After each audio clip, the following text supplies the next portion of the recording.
नमस्कार, मैं हूं निकिता और आप देख रहे हैं सत्यहिंदी.com। चलिए एक नजर डालते हैं अब तक की सुर्खियों पर। अमेरिकी राष्ट्रपति डोनाल्ड ट्रंप ने चीन पर नए टैरिफ लगाने की चेतावनी दी है। ट्रंप ने कहा है कि अगर चीन ने अमेरिका पर लगाए गए अपने 34% जवाबी टैरिफ वापस नहीं लिए तो वो मंगलवार से चीन पर नए टैरिफ लगा देंगे। ट्रंप का कहना है कि चीन पर जो नए टैरिफ लगाए जाएंगे वो 50% होगा।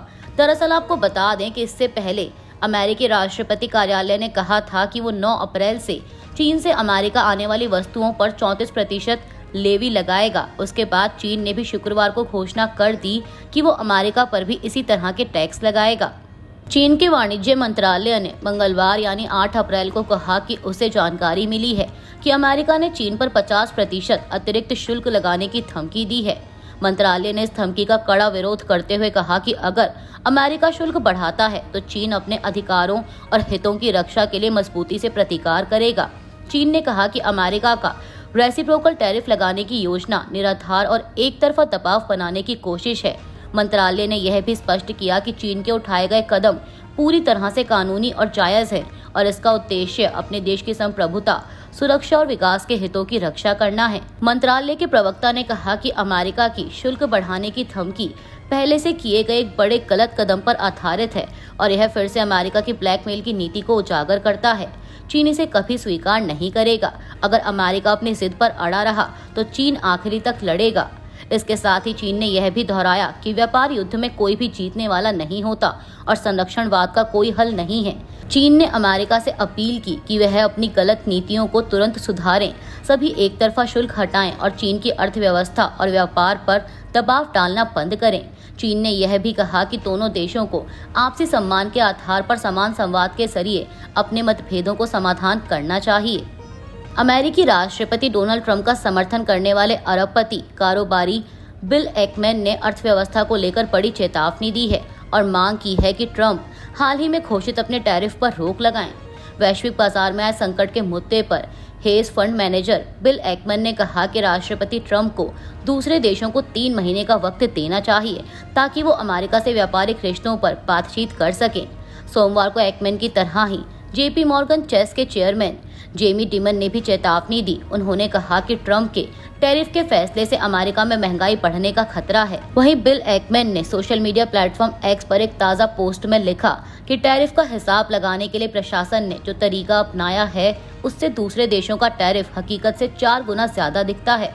राष्ट्रपति ट्रंप को इकोनॉमिस्ट नहीं है और इसीलिए वो इस तरह की गणना के लिए अपने सलाहकारों पर निर्भर करते हैं ताकि अपनी नीतियां तय कर सके। दुनिया भर की अर्थव्यवस्था इस खराब आकलन की वजह से गिर रही है। इससे पहले कि राष्ट्रपति इस खराब गणित की वजह से कोई बड़ी गलती कर दे, राष्ट्रपति ट्रंप के सलाहकारों को 9 अप्रैल से पहले अपनी गलती मानकर इसमें सुधार करना चाहिए। अमेरिकी राष्ट्रपति डोनाल्ड ट्रंप ने सोमवार को इस्राएल के प्रधानमंत्री बेंजामिन नेतन्याहू से मुलाकात की। इस दौरान दोनों नेताओं के बीच ईरान, टैरिफ और हमास द्वारा बंधक बनाए गए इसराइली नागरिकों से जुड़े मुद्दों पर बातचीत हुई। इस बीच जब राष्ट्रपति ट्रंप से पूछा गया कि क्या टैरिफ लगाने पर कोई रोक लगाई जाएगी तो उन्होंने कहा कि हम ऐसा नहीं सोच रहे हैं। कई देश हमारे साथ व्यापारिक समझौते करने आ रहे हैं लेकिन ये सौदे निष्पक्ष होंगे। वहीं इस पर इस्राएली प्रधानमंत्री नेतन्याहू ने कहा कि हम अमेरिका के साथ व्यापार घाटे को खत्म कर देंगे। हमारा इरादा है कि इसे बहुत जल्द किया जाए। हमें लगता है कि यह सही कदम है और हम व्यापार में आने वाली रुकावटों को भी खत्म करेंगे। बांग्लादेश की अंतरिम सरकार के मुख्य सलाहकार मोहम्मद यूनुस ने टैरिफ के मुद्दे पर अमेरिकी राष्ट्रपति ट्रंप के सामने अपनी मांग रखी है। उन्होंने अपने सोशल मीडिया पोस्ट पर एक लिखित बयान में इसकी जानकारी दी। यूनुस ने कहा कि अमेरिका के राष्ट्रपति डोनाल्ड ट्रंप से गुजारिश है कि वो बांग्लादेश पर लगाए गए रेसिप्रोकल टैरिफ को 3 महीने के लिए रोक दें ताकि अंतरिम सरकार इसे बिना परेशानी के लागू कर सके और बांग्लादेश के लिए अमेरिकी निर्यात को बढ़ाने की दिशा में काम कर सके। यूनुस ने फरवरी में अपने प्रतिनिधि डॉक्टर खलील रहमान की वाशिंगटन DC की यात्रा का भी जिक्र किया और ट्रंप को अपनी चिट्ठी में लिखा कि इस तरह सकारात्मक कदम उठाने वाले हम पहले देश हैं। यूनुस का कहना है कि फरवरी के बाद से खास कदम उठाने के लिए दोनों देश एक दूसरे के साथ मिलकर काम कर रहे हैं। अमेरिकी सुप्रीम कोर्ट ने 26/11 मुंबई हमले के अभियुक्त तहव्वुर राना की उस अपील को खारिज कर दिया है जिसमें उसने भारत भेजे जाने पर रोक लगाने की मांग की थी। इसी के साथ अब तहव्वुर राना को भारतीय अधिकारियों को सौंपे जाने की प्रक्रिया एक कदम और आगे बढ़ गई है ताकि राणा को भारत लाया जा सके। बता दें कि पाकिस्तानी मूल के कनाडाई नागरिक 64 वर्षीय तहफ्फुर इस समय अमेरिका के लॉस एंजल्स के मेट्रोपॉलिटन डिटेंशन सेंटर में बंद हैं। अमेरिका में तहफ्फुर राणा को साल 2013 में अपने दोस्त डेविड कॉलमैन हेडली के साथ मुंबई के हमले को अंजाम देने और डेनमार्क में हमले की योजना बनाने के आरोप में दोषी पाया गया था। इन मामलों में तहफ्फुर हुसैन राणा को अमेरिकी अदालत ने 14 साल जेल की सजा सुनाई थी। कांग्रेस की कार्य समिति की बैठक और अखिल भारतीय कांग्रेस कमेटी का अधिवेशन 8 और 9 अप्रैल को अहमदाबाद में होने जा रहा है।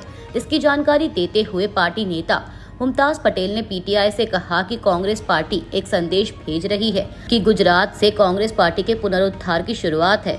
राहुल गांधी ने कहा था कि हम भाजपा के घमंड को उनके गढ़ में तोड़ेंगे। मुझे अपने पिता अहमद पटेल की याद आ रही है क्योंकि कांग्रेस कार्य समिति की बैठक 6 दशकों के बाद यहाँ हो रही है।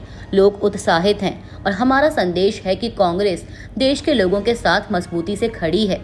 पीटीआई की एक रिपोर्ट के मुताबिक पुलिस ने कथित फर्जी डॉक्टर के खिलाफ धोखाधड़ी का मामला दर्ज किया है, जो कि भाजपा जबलपुर मेडिकल सेल के सह संयोजक के रूप में भी काम कर चुका है। अधिकारियों ने बताया कि वह फर्जी डिग्री पर यहाँ एक सरकारी अस्पताल में काम कर रहा था।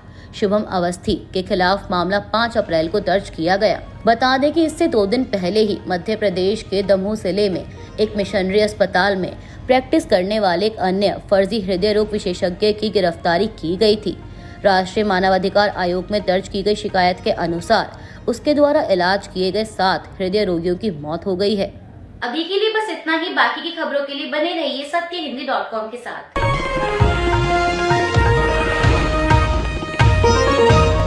Copyright disclaimer under Section 107 of the Copyright Act 1976. Allowance is made for fair use for purposes such as criticism, comment, news reporting, scholarship, and research. Fair use is a use permitted by copyright statute that might otherwise be infringing.